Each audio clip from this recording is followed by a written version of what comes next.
मसीह के मधुर नाम में एक बार फिर से आप सबका स्वागत है। और जैसा कि हम पृथ्वी के अंत के बारे में देख जरूर रहे हैं, लेकिन पृथ्वी के पहले संसार के अंत के बारे में, और संसार में जैसा हमने पिछली बार देखा था कि कैसे पृथ्वी के बाद अंतिम न्याय होगा, कैसे अंतिम न्याय के पहले जो है वो 1000 साल का जो है राज्य होगा, और 1000 साल के राज्य को जैसा मिलेनियम किंगडम कहा गया है। और फिर हमने जो है एक हिस्सा ये देखा था, नया आकाश और नई पृथ्वी। और इसके बाद में जो हिस्सा है वो मैं आज आपके लिए पढ़ रहा हूँ। वो पाया जाता है कि प्रकाशित वाक्य की पुस्तक 21वां अध्याय और उसके दूसरी आयत। प्रकाशित वाक्य की पुस्तक 21वां अध्याय दूसरी आयत, ये उसी से संबंधित है। और जैसा मैंने कहा, हम धीरे धीरे करके एक एक एपिसोड में जो है अपने इस अध्ययन को जारी रखेंगे, ताकि आपको भी ये सब चीजें समझ में आए, और न सिर्फ समझ में आए वरन आप दूसरों को भी बता सकें। इन स्लाइडों को भी आप जो है YouTube पर जो है पॉज करके देख सकते हैं, समझ सकते हैं, और इससे नोट्स बना सकते हैं और प्रभु में आगे बढ़ सकते हैं। 21वां अध्याय प्रकाशित वाक्य का उसकी दूसरी आयत में, फिर मैंने पहले पवित्र नगर नए यरूशलेम को स्वर्ग पर से परमेश्वर के पास से उतरते देखा, और वो उस दुल्हन के समान थी जो अपने पति के लिए श्रृंगार किए हो। और जो है फिर मैंने सिंहासन में से किसी को ऊंचे शब्द से यह कहते हुए सुना कि देख, परमेश्वर का डेरा मनुष्यों के बीच में, वो उनके साथ डेरा करेगा और वे उसके लोग होंगे, और परमेश्वर आप उनके साथ रहेगा और उनका परमेश्वर होगा, और वह उनकी आंखों से सब आंसू पोंछ डालेगा, और इसके बाद मृत्यु न रहेगी, और न शोक, न विलाप, न पीड़ा रहेगी, पहली बातें जाती रही। और जो सिंहासन पर बैठा था उसने कहा कि देख, मैं सब कुछ नया कर देता हूं। फिर उसने कहा कि लिख ले, क्योंकि ये वचन विश्वास के योग्य और सत्य हैं। फिर उसने मुझसे कहा, ये बातें पूरी हो गई हैं। मैं अल्फा और ओमेगा, आदि और अंत हूं। मैं प्यासे को जीवन के जल के सोते में से सेतमेत पिलाऊंगा। जो जय पाए वही इन वस्तुओं का वारिस होगा, और मैं उसका परमेश्वर होऊंगा और वह मेरा पुत्र होगा। पर डरपोकों, अविश्वासियों और घिनौनों और हत्यारों और व्यभिचारियों और टोहनों और मूर्ति पूजकों और सब झूठों का भाग उस झील में मिलेगा जो आग और गंधक से जलती रहती है। यह दूसरी मृत्यु है। मैंने पवित्र नगर यरूशलेम को जो है स्वर्ग से उतरते देखा। कहां पर उतर रहा है? वो है पृथ्वी पर, और उसके पीछे भी जो है रहस्य। हम इस को देखना चाहते हैं तो आए अपने बाइबल अध्ययन पे चल। नया यरूशलेम, और जैसा नया यरूशलेम के लिए जो है स्वर्ग पर से उतरा, और नया यरूशलेम जो है जिसका वर्णन हमने 21वां अध्याय दूसरी आयत में देखा कि ये यूहन्ना कहता है कि मैंने परमेश्वर के पवित्र नगर को जो है स्वर्ग पर से उतरता देखा, स्वर्ग पर से उतरता देखा। और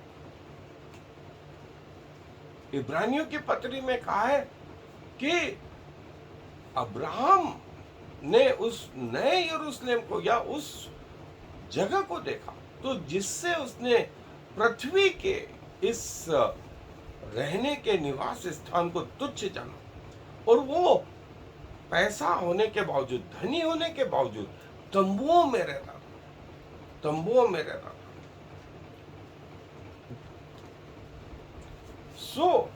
ये अब्राहम की स्थिति थी। और परमेश्वर जो है, जो प्रकाशित वाक्य का 21वां और 22वां अध्याय है, वहां अपने लोगों के लिए बोलता है। और इसी अध्याय में आगे बोलता है, मैं सब कुछ नया कर देता हूं, सब कुछ नया कर देता हूं। और जो है, पुरानी बातें जाती रही, पुरानी बातें जाती रही। और इसके बाद नए यरूशलेम ने अपने आप को मेमने की पतने के जैसा जो है तैयार कर लिया, कि परमेश्वर के साथ आत्मा में एकता लिए हुए हो। और परमेश्वर ने यह भी कहा कि इसमें कोई अशुद्ध और डरपोक और अविश्वासी और घिनौने काम करने वाला, हत्यारा या व्यभिचारी और टोने, मूर्ति पूजकों और सब झूठों का भाग उस झील में मिलेगा। वे इस नए यरूशलेम के भागी नहीं होंगे। और जो है, नए यरूशलेम में वे ही जिन्होंने प्रभु यीशु मसीह को, परमेश्वर को अपना प्रथम स्थान माना, वे इस जगह में होंगे। और परमेश्वर उनके साथ होगा, परमेश्वर उनका मुख होगा। और परमेश्वर कहता है कि उनकी आंखों से सब आंसू पोंछ डालेगा। और इसके बाद मृत्यु न रही, और न शोक होगा, न विलाप होगा, न पीड़ा होगी। पहली बातें जाती रही, पहली बातें जाती रही। और नई धरती, नया आकाश। और न सिर्फ पहली आयत में आया था, इसी प्रकाशित वाक्य के 21वें अध्याय के पहली आयत में, वरन हमने देखा था कि वो अन्य स्थानों में भी बराबर परमेश्वर इसका वर्णन करते हैं, बराबर इसका वर्णन करते हैं। और नई पृथ्वी, नया सब कुछ होगा। और 21वें अध्याय के अंत में ही लिखा है कि वहां सूर्य के प्रायोजन का कोई वो नहीं, आवश्यकता नहीं, क्योंकि सूर्य को बनाने वाले परमेश्वर से उसमें उजियाला हो रहा है, और मेमना उसका दीपक है। अब देखें, अभी तक हमारा सेंट्रल बिंदु ग्रह का, गैलेक्सी का जो है वो सूर्य है। और परमेश्वर के नए इस ग्रह का केंद्र बिंदु स्वयं परमेश्वर है, जिन्होंने इस ग्रह को बनाया, जिन्होंने इस ग्रह को बनाया। और जैसा मैंने आपसे कहा था, देखें, उत्पत्ति के पहले अध्याय में ही परमेश्वर ने जो है तीसरे चौथे दिन सूर्य और चंद्रमा को बनाया। परमेश्वर उसके पहले से अस्तित्व रखता है। इसलिए जब नया यरूशलेम आया तो उसमें सूर्य और चंद्रमा के प्रायोजन का कोई जरूरत नहीं, और परमेश्वर स्वयं वहां का उजाला होगा। और वे लोग जो परमेश्वर के साथ होंगे, परमेश्वर को चाहने वाला होंगे, देखो, मैं उनके लिए सब कुछ नया कर देता हूं। 5वीं आयत में लिखा है, जो सिंहासन पर बैठा था उसने कहा कि देख, मैं सब कुछ नया कर देता हूं। और उसने कहा कि लिख ले, क्योंकि यह वचन विश्वास के योग्य और सत्य है। यह वचन विश्वास के योग्य और सत्य है। फिर उसने मुझसे कहा, ये बातें पूरी हो गई हैं। मैं अल्फा और ओमेगा, आदि और अंत हूं। मैं प्यासे को जीवन के जल के सोते में से सेत में पिलाऊंगा। जो जय पाए वही इन वस्तुओं का वारिस होगा, और मैं उसका परमेश्वर होऊंगा और वह मेरा पुत्र होगा। देखिए, इससे बड़ी बात आप क्या चाहते हैं? इससे बड़ी बात क्या चाहते हैं? और नए यरूशलेम के बारे में उत्पत्ति के अलावा पुराने नियम में यशायाह की पुस्तक 65वां अध्याय 17 आयत, 66वां अध्याय 22वीं आयत, दूसरा पत्रस 3रा अध्याय 33वीं आयत, सब जगह जो है नया यरूशलेम, नया पृथ्वी, नया स्वर्ग, ये बताया। और उसमें कौन होंगे लोग? वे जो परमेश्वर के राज्य में भागीदारी हुए, जिन्होंने परमेश्वर को अपना उद्धारकर्ता के रूप में जान लिया, और जो है परमेश्वर उनके साथ साथ बना रहा, परमेश्वर उनके साथ साथ बना रहा। सो इस जगह में, फिर इस जगह में जो है लिखा है कि वहां की सड़कें सोने की, वहां के फाटक जो है मोतियों के, और परमेश्वर स्वयं उनमें होगा। और उसकी 12 नेवें, 12 जो है फाटक, और हर नेव जो है अलग अलग प्रकार के मोतियों से, अलग अलग प्रकार के जो है उस पत्थरों से जो है सजी हुई है।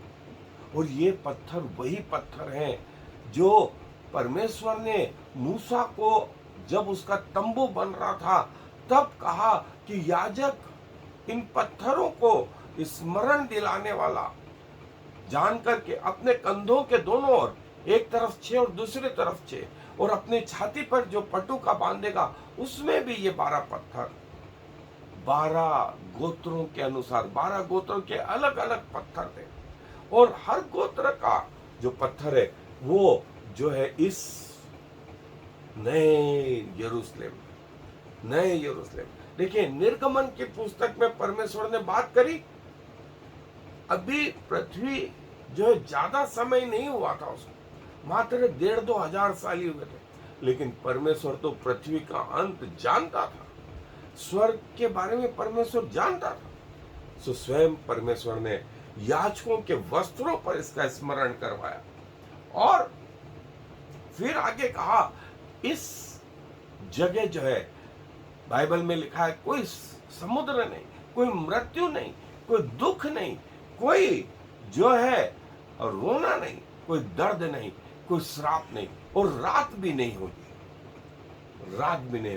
क्योंकि यहाँ परमेश्वर के उजाले से प्रकाश हो रहा है।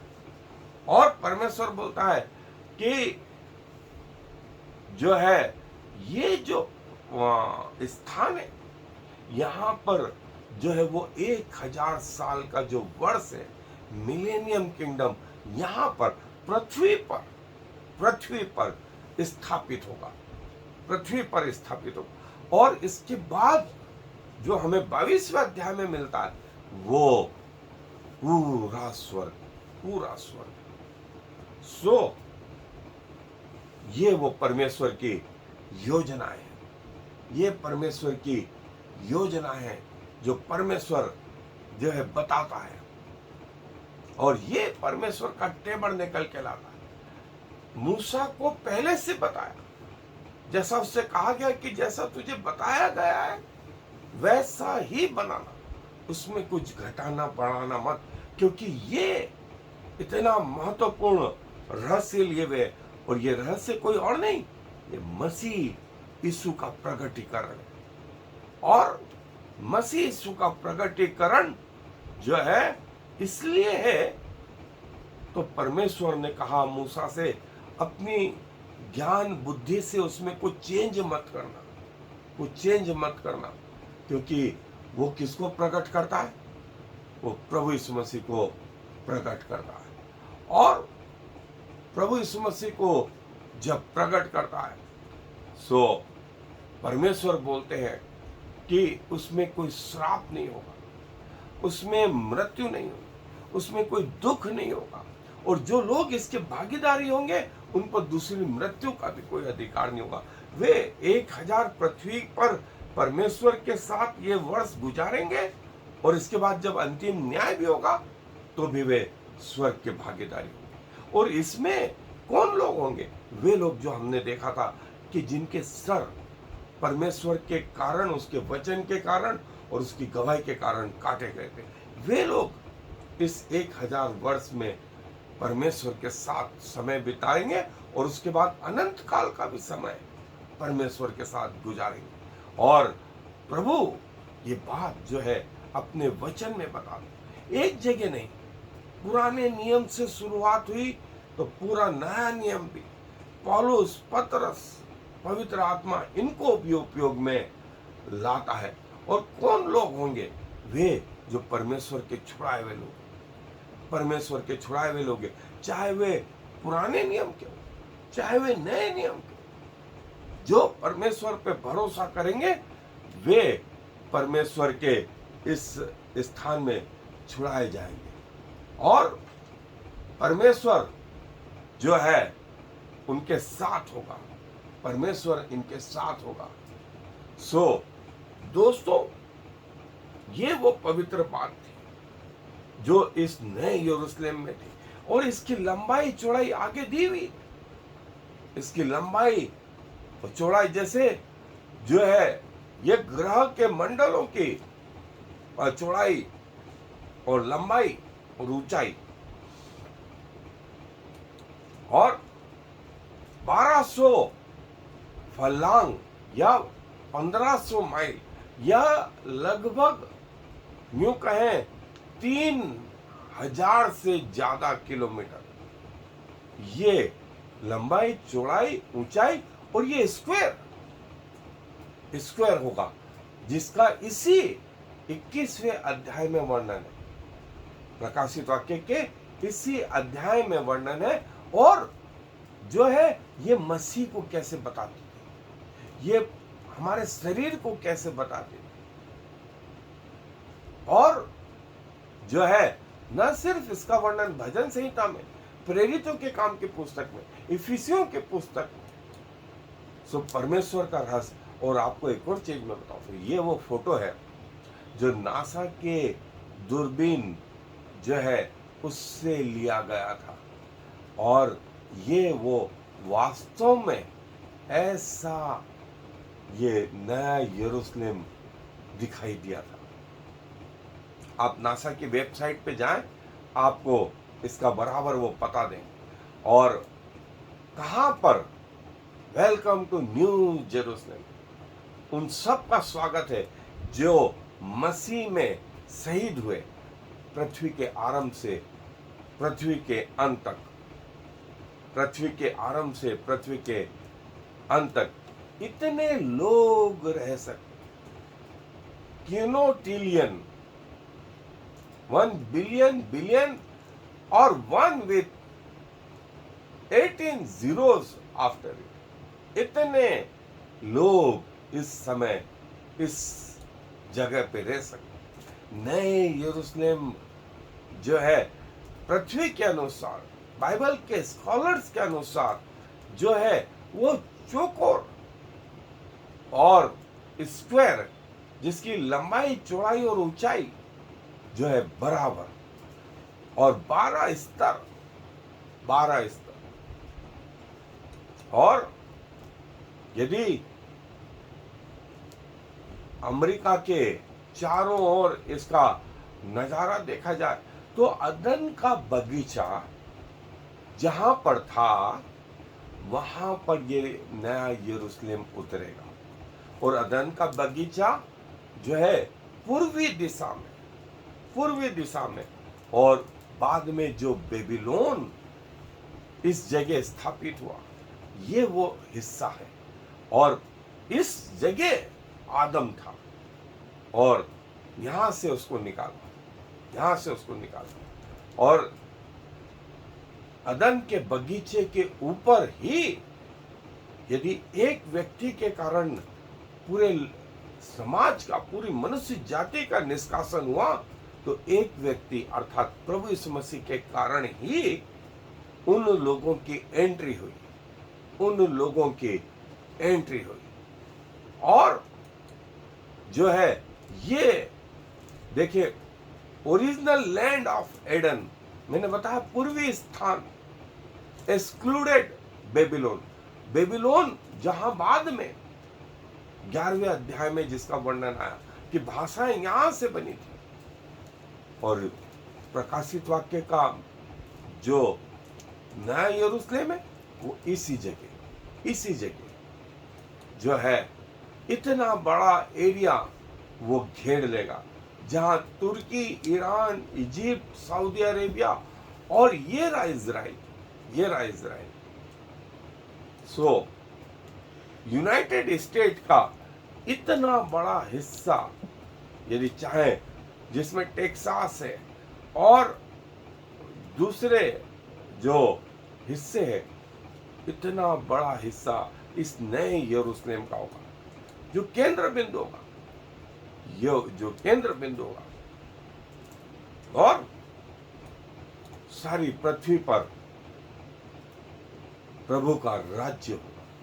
प्रभु के लोग होंगे जिनकी उम्र वृक्षों के समान, बाइबल में लिखा है, जिसका नॉमिनल एज 1000 ईयर, 1000 वर्ष का होगा। तो जो मनुष्य उन दिनों होंगे वे 100 साल के नहीं, वे हजार साल के होंगे। जैसा आदम और उसके पहले मनुष्य की उम्र कितनी रहती थी? 1000 वर्ष की रहती थी। उतनी उम्र इस नए यरूशलेम में लोगों की होगी। और नए यरूशलेम का वर्णन उत्पत्ति के पहले अध्याय से ही आरंभ हुआ। अभी तो पृथ्वी का विकास नहीं हुआ, लेकिन पृथ्वी के अंत की बातें जो है परमेश्वर बताने लगे। और जो है ये बाइबल में इसी अध्याय में, 21वें अध्याय में, इसकी लंबाई, चौड़ाई और ऊंचाई ये बताया गया। और ये बताया गया कि ये नंबर जो है ये पृथ्वी पर इतने माइल, इतने फीट और ग्रेट पिरामिड इसका एक नंबर है। और जो सबका नंबर है, पिरामिड का नंबर 729, 792। नए यरूशलेम के पूरा क्षेत्रफल 792। आगे शून्य बढ़ते जाना। पृथ्वी का पूरा क्षेत्र 792, ग्रेट नंबर 72 और अनसीन नंबर सब मिला के टोटल कितना हुआ? 790। ये परमेश्वर का रहस्य, ये नया यरूशलेम, ये उसकी लंबाई, चौड़ाई और ऊंचाई। और नया यरूशलेम मैंने बताया ये सा जो है क्यूब के समान जो पृथ्वी पर आएगा, और परमेश्वर की महिमा उसमें होगी। 3-3 फाटक हर दिशा में, और ये फाटक जो है इन पर 12 प्रेरित, उनके नाम, क्योंकि परमेश्वर ने कहा। और देखें 12 foundation stone of new Jerusalem, जो न्यू के पत्थर थे, इनके अलग अलग रंग, और अलग अलग रंग जो है वही रंग जो याजकों के कंधों पर, उनकी ड्रेस पर, और उनके जो एपोद था, उनका चौकोर जो हिस्सा था, उस पर लगाए गए। परमेश्वर ने निर्गमन की पुस्तक में इसका वर्णन किया। प्रभु यीशु मसीह ने अपने सुसमाचार में इसका वर्णन किया। और 12 फाटक, फिर दर्द नहीं, फिर दुख नहीं, फिर तकलीफ नहीं, फिर मृत्यु नहीं, फिर पाप नहीं, पापी लोग नहीं। नया यरूशलेम इस पृथ्वी पर जो है ऐसा होगा जहां परमेश्वर की व्यवस्था होगी। मैंने उस नए यरूशलेम को स्वर्ग से उतरते देखा, और परमेश्वर की महिमा उसमें थी। और ये वो नया यरूशलेम जो पृथ्वी पर होगा, और परमेश्वर के लोग, विशेष करके जो शहीद हो गए, वे जिंदा होंगे, और वे इस जगह के अधिकारी होंगे। और ऐसों पर जब वे जिंदा होंगे, प्रभु बोलता है इन पर दूसरी मृत्यु का कोई अधिकार नहीं होगा। वे 1000 वर्ष के बाद जब फाइनल जजमेंट होगा, उसके बाद स्वर्ग में आ जाएंगे। स्वर्ग में आ जाएंगे। लेकिन पृथ्वी पर जो 1000 वर्ष का राज्य रहेगा वो इन लोगों का रहेगा। ये नया यरूशलेम रहेगा, भव्य भव्य, जिसकी कल्पना हमारी समझ के बाहर है, हमारी समझ के बाहर है। और प्रभु उन लोगों को इसमें अधिकार देगा। पृथ्वी पर वो इस जगह शायद उतरेगा और परमेश्वर की उपस्थिति उसमें होगी और प्रभु के लोग इसके अधिकारी होंगे, इसके अधिकारी होंगे। यहाँ सूर्य और चंद्रमा का प्रयोजन नहीं, क्योंकि स्वयं परमेश्वर के उजियाले से इसमें रोशनी हो रही है। यहाँ रात नहीं होगी। मेमना यहाँ का दीपक है, मेमना यहाँ का दीपक है। सो क्या ही सुंदर बात, एक एक फाटक, एक एक मोती का, एक एक मोती का। और पहली पृथ्वी और पहला आकाश जाता रहा। प्रभु ने कहा पुरानी बातें गई, मैं सब कुछ नया कर दूंगा। इससे अच्छी बात और क्या। सो प्रभु अपने वचन पर आशीष दे। प्रभु जी धन्यवाद देते हैं नए यरूशलेम के लिए जो स्वर्ग पर से उतरेगा, जिसका वर्णन जो है आपने इनडायरेक्ट रीति से पृथ्वी के बनने के पहले वहां पर सूर्य और चंद्रमा, वहां के जो है वातावरण, वहां कैसा होगा, सब कुछ आप जानते हैं। सो प्रभु आपने उत्पत्ति से ही अपने इन अंत के दिनों को बताना शुरू कर दिया। अदन के बगीचे की जगह जो है इस यरूशलेम को उतारने का, इसके अंदर जो एक व्यक्ति के कारण पाप हुआ था, उसके कारण सारे पृथ्वी पर जो मृत्यु का परिणाम आया, तो दूसरे आदम अर्थात प्रभु यीशु मसीह के कारण जीवन आया। वहां मृत्यु नहीं होगी। नए यरूशलेम में न पाप होगा, न रोग होंगे, न आंसू होंगे, न तकलीफें होंगी। और प्रभु वे लोग जो आपकी गवाही के कारण, आपके वचन के कारण, जिन्होंने अपने प्राण त्याग दिए, अपने प्राणों को भी छोटा समझा, आपने उन्हें जीवित करके इस स्थान में प्रवेश कराया। आपने कहा कि ऐसों की मृत्यु फिर नहीं होगी और वे इस 1000 वर्ष के राज्य में और आपके स्वर्गीय राज्य में भी प्रवेश करते जाएंगे। सो प्रभु जो व्यक्ति तकलीफों के साथ इस पृथ्वी पर जीवन बिता रहे हैं, उन्हें आप में ये आशा मिले कि चाहे उन्हें प्राण भी खोना पड़े तो भी डरने की बात नहीं। आप उन्हें जीवित करेंगे, आप उन्हें नया जीवन देंगे, आप उनके शरीर को वैसा बनाएंगे जो आपके समीप रह सके और अनंत काल तक रह सके। धन्यवाद प्रभु, अपने वचन के द्वारा हम पर अपने रहस्य प्रकट करने के लिए आपकी आत्मा को धन्यवाद देते हैं। आपकी महिमा हमारे बीच में चाहते हैं। एक एक व्यक्ति के जीवन में प्रभु आपका उजाला आने पाए, क्योंकि सारा आदर आपको देते हुए इस विनती को प्रभु यीशु मसीह के नाम से मांग लेते हैं। आमीन। और I am the Lord. There is no other God.